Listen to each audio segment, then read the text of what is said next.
Good evening and welcome to this breaking news. We begin tonight with a very troubling report from Burkina Faso. It was supposed to be a normal military operation.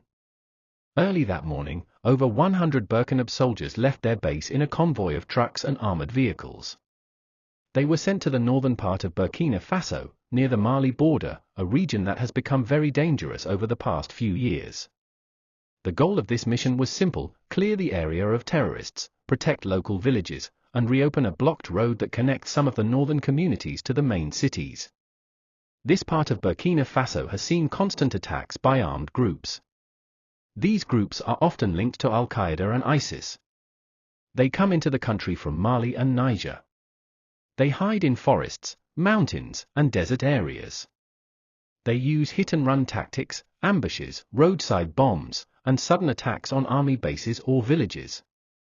The soldiers sent that day were from a special unit trained to operate in these rough areas. Most of them were young, highly motivated, and ready to defend their country. Some of them had been part of Captain Ibrahim Traoré's new military program to restore peace without foreign help. There was a strong sense of duty. But nobody knew what was waiting for them that morning. As the convoy entered a narrow bush road, the first signs of trouble appeared. The trees were too quiet. No villagers were in sight. The soldiers in the lead truck grew suspicious. But it was already too late. Suddenly, a loud explosion rocked the first vehicle. It was an improvised explosive device, IED, a homemade bomb buried in the road. The truck was thrown into the air. Smoke and fire filled the air. Before the other soldiers could respond, gunfire erupted from both sides of the road. The ambush had started. Armed men dressed in black and brown, with scarves covering their faces, opened fire from the bushes and small hills. They used machine guns, rocket launchers, and grenades. The convoy was caught in a trap. Some of the military vehicles tried to turn around, but the road behind them had also been mined. It was a planned attack. For the next 2 hours, the soldiers fought back bravely. Some took cover behind their vehicles. Others ran into the bush, trying to find better shooting positions. But the attackers were well prepared. They used the land to their advantage. They knew the area better than the army did. Radio contact was lost with several units. Some soldiers were calling for backup, but reinforcements were too far away. The army had underestimated the size of the threat in that zone. By the time backup helicopters were sent, the worst had already happened. Over 50 soldiers had been killed. Some died instantly from bomb blasts. Others were shot while trying to defend their teammates. A few are still missing, possibly captured or lost in the forest. The rest of the unit managed to escape and return to base with injuries and broken spirits. The army later released a short statement confirming the attack. It said that the military was responding with force and that dozens of terrorists were also killed, but the damage to the Burkina Faso side was already too heavy. This attack was not just random violence. According to military experts, this was a well-planned assault. The armed group wanted to show that they are still strong. They chose a narrow, isolated road. They prepared explosives. They waited for the soldiers to enter the perfect spot. Then they struck without mercy. It was a message, not just to the military, but also to President Captain Ibrahim Traoré. The message was clear: we are still here. We are watching you. And we are not afraid. This is what makes the attack even more serious. It's not just about the number of soldiers lost. It's about the confidence and boldness of these groups, even after Traoré has increased military operations across the country. The area where the attack happened is home to several small villages. These communities already live in fear. Many people have run away from their homes due to past attacks. Those who stayed behind depend on the army for protection. Now, after this tragedy, they feel even more exposed and afraid. Local roads are now blocked. Food supply is at risk. People don't know if they should stay or leave. Some fear that the terror group will return to take control of nearby villages now that the army is weakened in that zone. When news of the attack broke, Burkina Faso went quiet. The photos and reports started spreading online. People were heartbroken. Social media was filled with messages of sorrow and frustration. Some people blamed poor planning. Others asked why more drones and helicopters were not used in the mission. Many simply prayed for the families of the fallen soldiers. This attack reminded the entire country that the war is far from over. Captain Ibrahim Traoré has said many times that Burkina Faso is in a fight for its survival. He has refused help from foreign armies, choosing instead to build local defense. But now, many citizens are asking hard questions. Is the army ready enough? Are the soldiers well equipped? Is this fight winnable without foreign support? The loss of 50 young soldiers is more than just a military defeat, it is a national tragedy. It has shaken the country, shaken the government, and most of all, shaken the belief that victory is close. After the deadly attack in northern Burkina Faso where 50 soldiers were killed, the entire country is asking the same question: what went wrong? How could such a large number of well-trained soldiers fall into a trap so easily? Why didn't they get help on time? And how did the attackers know exactly when and where to strike? These are the questions security experts, government officials, and ordinary citizens are now asking. Captain Ibrahim Traoré has promised to defeat terrorism in the country, but this event has revealed deep problems that may be stopping his plans from working. Let's break down the main issues that caused this tragedy. One of the biggest problems was lack of good intelligence. Before any army moves into a dangerous area, they need information. They need to know where the enemy is, how many fighters there are, what weapons they have, and what routes are safe or dangerous. But in this case, the soldiers entered the area with little to no updated information. It seems that the terror group knew more about the army than the army knew about them.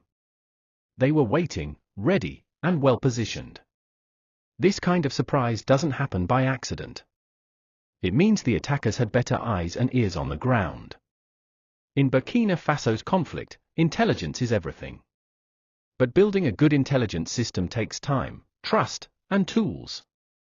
And sadly, Burkina Faso's intelligence services are still too weak. Many regions are cut off. Drones and surveillance are limited.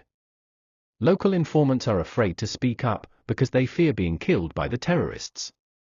So, when soldiers are sent into areas without proper knowledge, they are going in blind, and that's exactly what happened here. The second failure was in military communication. During the ambush, many soldiers could not send out distress signals. The enemy targeted communication vehicles first, cutting off radio links between the frontline soldiers and their command center. Some survivors said they tried to call for help but couldn't reach anyone in time. This delay allowed the attackers to stay longer and cause more damage. In a modern battlefield, fast communication is key. Without it, soldiers are isolated, confused, and vulnerable. If the army had better satellite radios or backup communication tools, maybe help could have arrived earlier, and fewer lives would have been lost. Another major issue was the delay in sending air support. Burkina Faso does have a few attack helicopters and surveillance drones. But they were not nearby when the ambush started. Some were being used in other missions. Others were under maintenance. This meant the trapped soldiers had to fight alone for a long time. In a bush or desert battle, the enemy hides quickly. Once air support arrives late, they vanish. This is what happened. When helicopters finally flew over the area, the terrorists had already burned vehicles and disappeared into the forest. Without fast air backup, ground soldiers stand little chance in this type of war. The attackers used the terrain to their advantage. They knew the roads, the forests, and the hiding spots. They had placed bombs along the path days before the ambush. They positioned shooters on higher ground. Everything was planned. This shows how well these terror groups understand the battlefield. On the other hand, most of the soldiers were new to that area. They followed a regular route, one the enemy already predicted. Some reports say this exact road had been attacked before, yet it was still used again without better planning. This mistake made it easier for the terrorists to strike hard. Another worrying question is whether the enemy received inside information. The ambush was too perfect. The timing, the location, the attack method, all of it seemed too well organized. It's possible someone gave the enemy details about the army's movement. In this kind of war, not all threats are from outside. Sometimes, spies or traitors work within. It only takes one message, one tip, one call, and an entire mission can be destroyed. The government has not confirmed this, but military sources say an investigation has been launched to find out if there was a leak. If proven true, it would mean even bigger security problems for the country. Burkina Faso's army is brave but small. After years of fighting, many soldiers are tired, and some equipment is worn out. Despite Captain Traoré's efforts to boost the army, there are still shortages of weapons, fuel, bulletproof gear, and proper transport. Also, the country is fighting on too many fronts. Terror groups are attacking from the north, east, and sometimes even the west. The army is stretched thin. This makes it hard to protect every area or respond quickly when something goes wrong. The military is doing its best, but without more resources, their ability to win battles like this one is limited. Since coming to power, Captain Traoré has spoken strongly about relying only on local solutions. He rejected help from former colonial powers and said Burkina Faso will solve its problems by itself. While this position has won him praise and national pride, it may also be putting too much pressure on a weak system. Some military analysts believe the army needs more support, either from regional allies or new international partners, not to control the fight, but to offer better tools, training, and surveillance. Traoré's strategy is brave, but the recent losses show that bravery without proper preparation is risky.